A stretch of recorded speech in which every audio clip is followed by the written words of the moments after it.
जोहार, मैं आपका होस्ट और दोस्त रामचंद्र उपस्थित हूँ आज भेंट वार्ता चैनल में। झारखंड में एक नए टीएससी नियमावली है, उसी पर बात करेंगे। इससे पहले आज 5 जून पर्यावरण दिवस है, विश्व पर्यावरण दिवस है।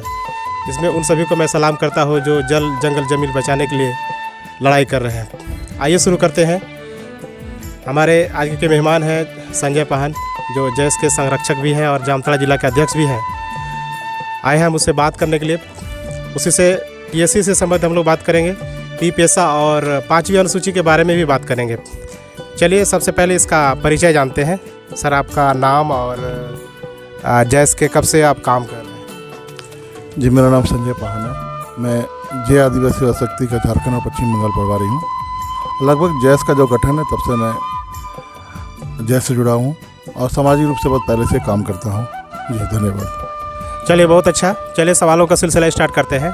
अभी झारखंड में कल मुख्यमंत्री महोदय के द्वारा टीएससी की नई नियमावली पे बनाई गई है। उसमें स्पष्ट लिखा गया है कि इसका पदेन जो अध्यक्ष होगा वो मुख्यमंत्री होगा। मेरा कहने का मतलब है कि अभी झारखंड में अबुआ दिसोम अबुआ राज के नाम से जो सरकार बनी है, जिससे लोग जितने भी यहाँ के मूलवासी हैं वो लोग बड़े फख्र से कहते हैं कि हेमंत है तो हिम्मत है।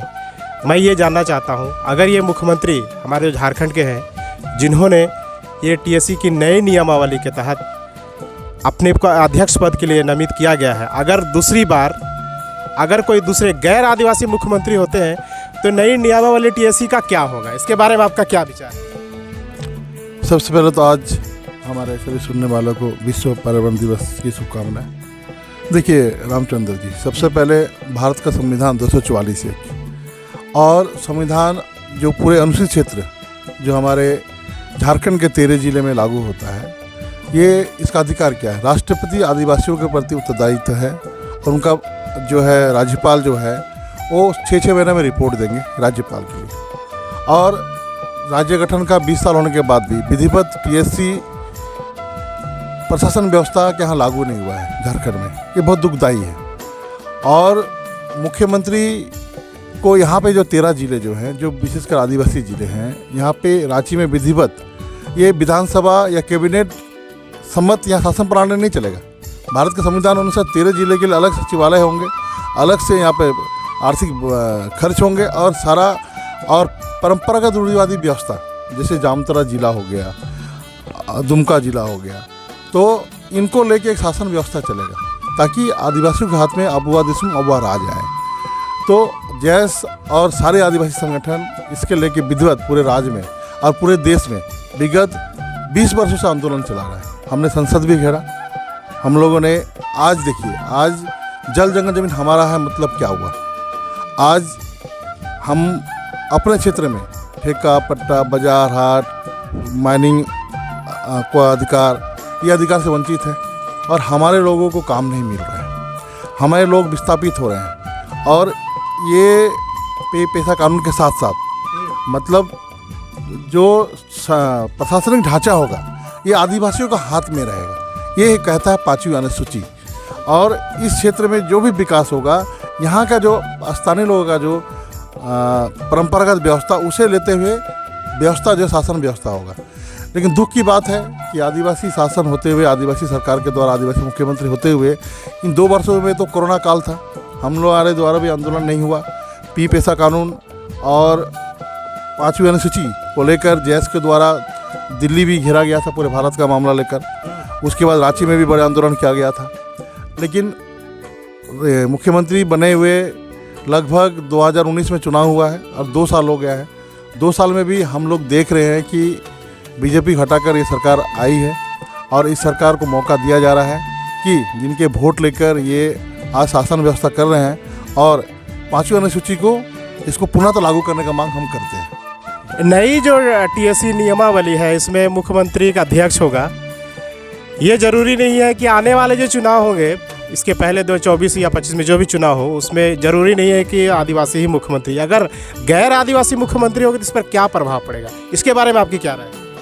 नहीं, टीएससी में तो स्पष्ट है कि आदिवासी जो है वहाँ के जो है अध्यक्ष होंगे। और चूँकि पदेन मुख्यमंत्री पद से इसमें व्याख्या किया गया है, जो मुख्यमंत्री होता है वो अध्यक्ष हो जाता है। लेकिन आदिवासी होना ज़रूरी है। तो ये जो परिवर्तन किया गया है, ये परिवर्तन जो किया गया है, इसमें तो झारखंड में अगर गैर मुख्यमंत्री आदिवासी मुख्यमंत्री बनता है तभी विवाद की विषय है, लेकिन जब मुख्यमंत्री आदिवासी होता है तो इसका अध्यक्ष बनने में कहीं कोई परेशानी नहीं है। तो इससे कार्यप्रणाली या हम जो क्षेत्र में रहने वाले टीएससी का जो नियमावली, विधिवत नियमावली जो नहीं बनी है, जो राज्य में नहीं बना है, और टीएससी पद शासन व्यवस्था 5वीं अनुसूची से कहते हैं, वो नहीं हुआ। इस पर पहल करने की बहुत आवश्यकता है। हम तो मांग करते हैं कि इस पर पहले पहल किया जाए। आपने इसके पहले जो रघुवर दास की सरकार थी, वो गैर आदिवासी मुख्यमंत्री थे, आपने देखा कि किस तरह से उन्होंने CNT एक्ट और SPT एक्ट को संशोधन करने की कोशिश किया। अभी तो डर लग रहा है कि अभी मान लीजिए आदिवासी मुख्यमंत्री हेमंत सोरेन है, ये आदिवासी ये TSC का अध्यक्ष बन जाएंगे, उसका TSC का, लेकिन आने वाले में इसका जो प्रतिकूल प्रभाव पड़ेगा, इस पर आपकी क्या विचार? सबसे पहले तो हम 5वीं अनुसूची क्या है ये आपको समझना पड़ेगा। 5वीं अनुसूची, 5वीं अनुसूची अनुसूचित क्षेत्र में रहने वाले आदिवासियों को एक सुरक्षा कवच है। इसके तहत यहाँ का शासन प्रशासन उनके हाथों में रहेगा। इसका मतलब क्या है?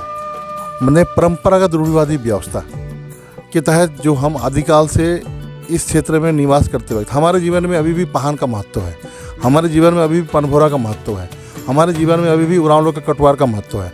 हम अगर संथाल है तो हमारे जीवन में माझी हराम का महत्व है, हमारे जीवन में अभी भी नायकी का महत्व है। तो गांव में हम एक समुदाय में एक सरदार की व्यवस्था से हम चलते हैं, गाँव अपने जो व्यवस्था उसमें देते हैं, और उनके द्वारा हम शासित प्रशासित होते हैं, विकास भी उनके द्वारा आता है। तो इसी तरह जो परंपरागत रूढ़िवादी व्यवस्था के जो पदाधिकारी हैं, उनको पेशा कानून में अधिकार देते हुए जिला चलेगा। उसके बाद जो है समाज से 15 लोग वो जाएंगे, रांची में सचिवालय बनेगा, वो अपनी बात, हमारी बात को वहाँ रखेंगे, उससे हमारा 13 जिला का शासन प्रशासन होगा। सबसे पहले TSC पद शासन व्यवस्था के लिए सचिवालय रांची में बनाना पड़ेगा, और हमारा जो भी 13 जिले में जो आदिवासी पदस्थ राज्य है, जिले हैं, उसके द्वारा TSC शासन करेगी, ना कि कैबिनेट करेगी, ना कि विधानसभा करेगा। इस व्यवस्था के साथ हम चलेंगे, और हमारे क्षेत्र में महाजनी प्रथा, हमारे क्षेत्र में माइनिंग, हमारे क्षेत्र में बाजार हाट, ठेका पट्टा, जो भी विकास कार्य है वो हमारे लोगों के द्वारा किया जाएगा। ये है 5वीं अनुसूची। यहाँ किसी को ज़मीन चाहिए वो प्रतिबंधित रहेगा, नहीं मिलेगा। तो हमारा मुख्यमंत्री से ये राय है कि मांग है कि पहले 5वीं अनुसूची को विधिवत नियमावली बनाकर रांची में 5वीं अनुसूची का एक सचिवालय बनाया जाए, और प्रत्येक जिला, जो भी 13 जिले हैं, उस जिले में पेशा कानून, जो पंचायत चुनाव होता है, और परंपरागत रूढ़िवादी व्यवस्था जो है, दोनों को मिलाते हुए, ग्राम सभा का अधिकार देते हुए, दोनों को मिलाते हुए जिला स्तर पर, जैसे जामताड़ा जिला है तो जामताड़ा जिला में जामताड़ा जिला माझी परगना स्वशासन व्यवस्था होगा। रांची जिला है, रांची जिला में रांची जिला राजीपाड़ा स्वशासन व्यवस्था, जैसे वहाँ पे उरांव लोग रहते हैं, या खुटी जिला है, खुटी में मुंडा लोग रहते हैं, खुटी जिला मानकी मुंडा स्वशासन व्यवस्था। ऐसे ही अगर आपका हो ये लोग का सिमडेगा जिला है, सिमडेगा में डोकलो सौर व्यवस्था, इस व्यवस्था करते हुए 13 जिले को विधिवत 5वीं अनुसूची अधिकार देते हुए, और माइनिंग का अधिकार, ठेका पट्टा बाजार हाट, वो आदिवासी कोऑपरेटिव, आदिवासी के जो परंपरागत व्यवस्था को देते हुए उनको सशक्तिकरण करते हुए 5वीं अनुसूची पूरे राज्य में लाया जाए, तभी ये 5वीं अनुसूची पूरा होगा। जी धन्यवाद। ये TSC का जो कार्य प्रणाली है, इसके बारे में ज़रा कुछ बताइए थोड़ा विस्तार से। इसमें कौन अध्यक्ष होगा, कौन उपाध्यक्ष होगा, योजनाओं को किस तरह से ये कंट्रोल करेंगे? देखिए, TSC में स्पष्ट है कि हमारे यहाँ 18 सदस्य बनेगा TSC। उसमें मुख्यमंत्री अगर आदिवासी हैं तो अध्यक्ष रहेंगे उसके, और उसके साथ जो है जिले चुने हुए प्रतिनिधि 15 के लगभग आएंगे, और समाज से मतलब क्या, हमारी व्यवस्था की जैसे संथाल परगना से देश माझी जो शासन व्यवस्था अधिकार वो आएंगे, आपका उरांव समाज से राजीपाड़ा के जो है बेल आएंगे, उसके बाद आपका मानकी आएंगे, कोई मानकी मुंडा समाज से, उन लोग जाएंगे और समाज की बात रखेंगे। और ये सारे लोग मिलके हमारे जो 13 जिले अनुसूचित जिले के संबंध में राज्यपाल महोदय उनको रिपोर्ट करेंगे 6 महीने में, और जो है जो सलाह देंगे कैसे शासन प्रशासन होगा, और राज्यपाल राष्ट्रपति को देंगे। और जो है यहाँ पर रांची में बाकायदा उनका सचिवालय बनेगा। अभी जो सचिवालय चल रहा है ये बाकी जिलों के लिए, हमारे लिए नहीं है, ये देवघर के लिए होंगे, गोड्डा के लिए होंगे, लेकिन हमारे लिए शासन व्यवस्था करेंगे, और हम सीधे उससे जुड़े हुए रहेंगे। ये 5वीं अनुसूची कहता है। जी बोलिए, धन्यवाद।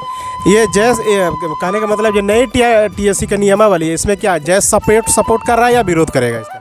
हम लोग तो मांग कर रहे हैं पूरे देश में, हमारे द्वारा सुप्रीम कोर्ट में केस भी किया गया है कि 5वीं अनुसूची के तहत जो व्यवस्था है उस अधिकार को लागू करने के लिए हमारे यहाँ नहीं, मध्य प्रदेश, राजस्थान, गुजरात, तमिलनाडु, तेलंगाना, झारखंड, ये सब जो कागजी अधिकार बनाया गया है। ये भारत के संविधान में जो पद्धत है आदिवासियों के स्वर्णिम विकास के लिए, आदिवासी जीवनयापन के आदिवासियों का जो वो आपका धर्म ग्रंथ मान लीजिए, वो सर जी 5वीं अनुसूची संविधान में लिखा हुआ है, उसको लागू करने के लिए आज पूरे देशव्यापी हमारा आंदोलन चल रहा है। हम तो पूरा खाका बनाकर कैसे शासन व्यवस्था होगा वो भारत के राष्ट्रपति को, राज्यपाल को, अनेक प्रदेश के राज्यपाल को सुप्रीम कोर्ट में केस भी चल रहा है और हम लड़ रहे हैं। और हेमंत सरकार को तो हमारे द्वारा स्पष्ट उनको बार बार मांग पत्र दिया गया है। इस बार जो 12 लाख आपका प्रवासी मजदूर जो आए थे, इनको रोज़गार कैसे देंगे, इसके लिए भी रोड मैप हम लोग बनाकर पूरी मांग पत्र कर रहे हैं कि आज जो 12 लाख लोग झारखंड में काम करने आए हैं, हमारे लोग काम करने के लिए आज बॉर्डर रोड ऑर्गेनाइजेशन में बाहर जा रहे हैं, क्या ज़रूरत है। स्पष्ट यहाँ पे जो बालू, पत्थर, कोयला, बाजार, हाट, यहाँ स्थानीय आदिवासियों के कोऑपरेटिव को दे दिए जाए, सब रोजगार हो जाएंगे। और इतना पैसा गांव में है, सारा कुछ हो जाएगा, एक दिन में यहाँ शासन अपना व्यवस्था आ जाएगा। तो यही मांग हम लोग करते हैं कि 5वीं अनुसूची जिस दिन लागू हो जाएगा, हमारे सबके हाथ में काम आ जाएगा। तो इतना सा बात सरकार को समझ में नहीं आ रही है, ये तो दुखद की बात है। अभी तक हेमंत सरकार का 2 साल हो गया कार्यकाल, अभी तक ना तो पैसा लागू कर पाए हैं, ना तो 5वीं अनुसूची लागू नहीं कर पाने का क्या दर्शाता है? मुख्यमंत्री विफल हो रहे हैं या कि आने वाले का थोड़ा सा समय वेट करके तो अच्छी तरह से लागू करना चाहिए? इसके बारे में क्या राय है? देखिए, झारखंड सरकार को एक सबसे पहले तो टीएससी को विधिवत, जो हमारे 5वीं अनुसूची के जानकार हैं उनको लेते हुए समाज से एक कमेटी की गठन करना चाहिए।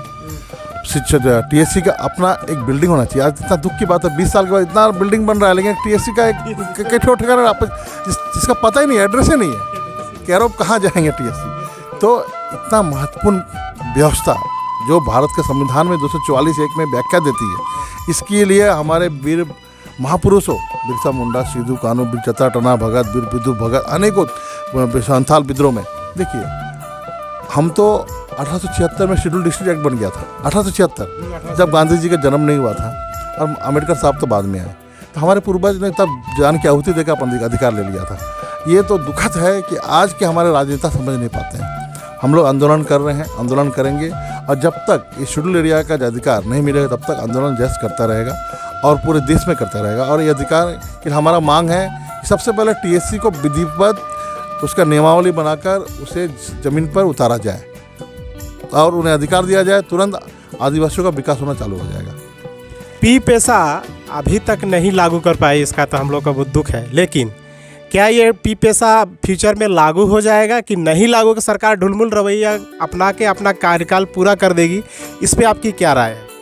देखिए, चुनाव जो हुआ है पंचायत इलेक्शन 2013 में, तो यहाँ पे पंचायत इलेक्शन जो चालू हो रहा है, इसमें मुखिया का पद रिजर्व है, ठीक है, मुखिया का पद रिजर्व है, और सुप्रीम कोर्ट में मामला गया था। आजसू अध्यक्ष ने इसका विरोध किया था, लेकिन सुप्रीम कोर्ट में भारत के संविधान के प्रावधान सरकार नहीं देखते हुए भी भारत के संविधान के प्रावधानों के तहत हमें पैसा का तहत ही चुनाव यहाँ हो रहा है। तो दुख की बात है कि देखिए, जब panchayat extension to the schedule area act जब बना, जब भुरिया कमेटी ने जब इसकी जो है अनुशंसा की, इसमें जो हमारा जो गांव स्तर पे जो पदाधिकारी गण है और जिला स्तर पे जो पदाधिकारी हैं, इसका व्याख्या करते हुए शासन व्यवस्था को हमारे परिभाषित चलाने, समाज को चलाने होती और शासन व्यवस्था करने हेतु देना था। लेकिन समाज से ही हमारा पैसे कानून आ रहा है, और ग्राम सभा का अधिकार हमारे परंपरागत व्यवस्था के जो अगुवा है वो कर रहे हैं। तो दोनों का जो अधिकार का जो बंटवारा सही ढंग से नहीं किया गया है, और इसी को थोड़ा सा हेमंत सोरेन सरकार अगर इसको लागू कर दिया जाए, परंपरागत व्यवस्था पदाधिकारियों को अधिकार देते हुए काम करने की व्यवस्था दिया जाए, ऑटोमेटिक पैसा लागू हो जाएगी और सीधे गांव तक जो अधिकार चाहिए तो वो मिल जाएगा। अगर इससे मांगे ना, तो सबसे पहले तो टीएससी को लागू करेगा, सब तब लागू होगा, जड़ तो वहीं पर है, टीएससी का है। बिल्कुल सही आपने कहा। हमारा कहना, और एक लास्ट सवाल आप चलते चलते, पहले वाले टीएससी में और अभी वाले टीएससी में क्या अंतर है, इसके बारे में कुछ बताइए। पहले वाला टीएससी और अभी वाला टीएससी का अभिप्राय है, टीएससी तो कभी इन्होंने विधिवत लागू नहीं किया। अब कौन सा आप बात करें और कौन सा हम लोग बात करेंगे? सबसे पहले कि खाना तैयार होगा कि 2 रोटी है, ये चावल है, सब्जी है, ये दाल है, तो आज तक तो हम लोग ने टीएससी को देखा ही नहीं है। एक कभी पिछला सरकार, आज तो झारखंड बना है तो कौन चाणक्य होटल में कौन है स्टेशन के पास रांची में, वहाँ टीएससी का बैठक होता है, पेरेस में आता है, दूसरा दिन खत्म हो जाता है। तो टीएससी के विधिवत टीएससी क्या है? अनुसूचित क्षेत्रों में जीवन यापन करने वाले आदिवासियों का शासन व्यवस्था, हाँ, उसके द्वारा ही हमारा शासन होगा। ये सरकार सारे अधिकार उसका ले गई है और जो है टीएससी को गौन कर दी है। सबसे बड़ा दुर्भाग्य तो यह है। सबसे पहले सरकार से हमारा मांग है कि टीएमसी का सबसे पहले नियमावली बनाया जाए, विधिवत उसका सचिवालय बनाया जाए और पूर्णतः उसका अधिकार दिया जाए। वो टीएससी अधिकार मुख्यमंत्री जब भी आएंगे जामताड़ा जिला तो टीएससी के अध्यक्ष के रूप में आएंगे, मुख्यमंत्री रूप में नहीं आएंगे। यहाँ के डीसी से बात करेंगे मैं टीएससी का अधिकार हूँ, अध्यक्ष हूँ, ये वो मुख्यमंत्री के रूप से उसको गाइड नहीं करेंगे। तो ये सिंपल सी बात है। सबसे पहले तो टीएससी को लागू करें और अपने आप को बोले मैं टीएससी का अधिकार हूँ। दुमका में आएंगे तो टीएससी का अध्यक्ष होकर आएंगे, जामताड़ा आएंगे टीएससी का अध्यक्ष होकर आएंगे, तो मुख्यमंत्री पद गौण हो जाएगा। हाँ, तो इतना सी समझ मुख्यमंत्री को नहीं आ रहा है। आदिवासी राज में तो अब किससे ज़्यादा और क्या कहा जाए। जी धन्यवाद। चलिए, बहुत अच्छा। अभी आपने संजय पान को सुना, ये टीएससी के बारे में विस्तार से बता रहे थे। आज के लिए इतना ही। आपको कैसा लगा? ये मेरा चैनल देख रहे होंगे तो लाइक करेंगे और सब्सक्राइब भी करेंगे। चलिए, आज के लिए इतना ही। आपने जाना टीएससी के बारे में, और भी हमारे कोई एक्सपर्ट होगा तो मैं विस्तार से समझाने के लिए और बुलाऊंगा। आज के लिए सभी को ज़ोरदार जोहार रहेगा। और आज विश्व पर्यावरण दिवस है, पेड़ जरूर लगाएं, कहें कि अभी मानव जो है ऑक्सीजन के लिए जूझ रहा है। चलिए, बहुत बहुत धन्यवाद सभी को। जोहार।